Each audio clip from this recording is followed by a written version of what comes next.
Today on Monson Made This, I am super excited to share this recipe for you. I'm going to show you how I make soy curl jerky in the air fryer.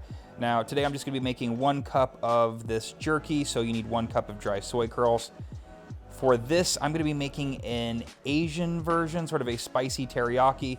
I'm going to lay out all the ingredients here that I use. You could easily add your own flavors. For every cup of dry soy curls, you want about a ½ cup of liquid.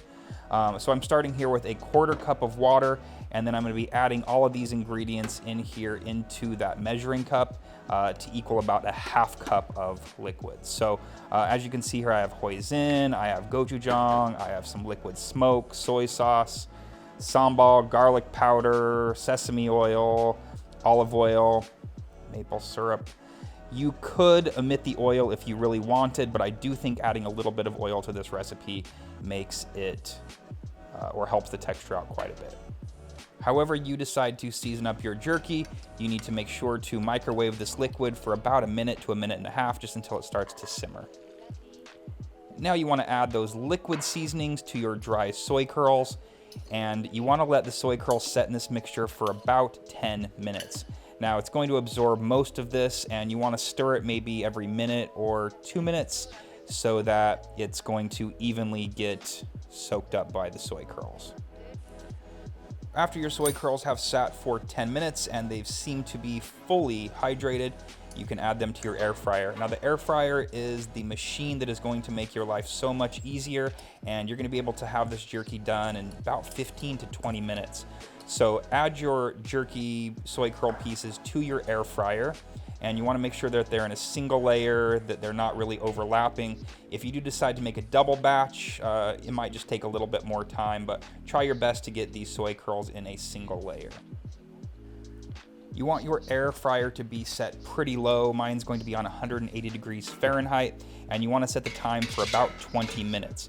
You want to check these every 5 minutes to stir them around and check their texture. Once they're chewy and they seem to be a nice jerky consistency, they're done. The times that I've tested it, sometimes it's been done at about 15 minutes, other times about 18 minutes. You shouldn't need to go up to the full 20, but again, just check them. Once they have a nice jerky texture, they're ready to be taken out.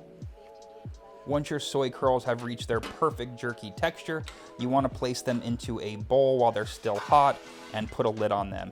This way they cool down and the moisture can sort of distribute evenly throughout them, and it'll just help their texture. You can even keep them in the fridge at this point until you are ready to eat. These will store best covered in the fridge. You can devour them immediately if you want. They're great warm, they're great cold right out of their fridge, they're great room temperature. These are not going to last. I'm not sure how long they would actually last in the fridge if you were to leave them, but they are going to be devoured as soon as you make these. So make double batches, triple batches, you're gonna love these. If you cannot find soy curls at your local market, they're easily ordered on Amazon and they'll be delivered to your house in just a couple of days.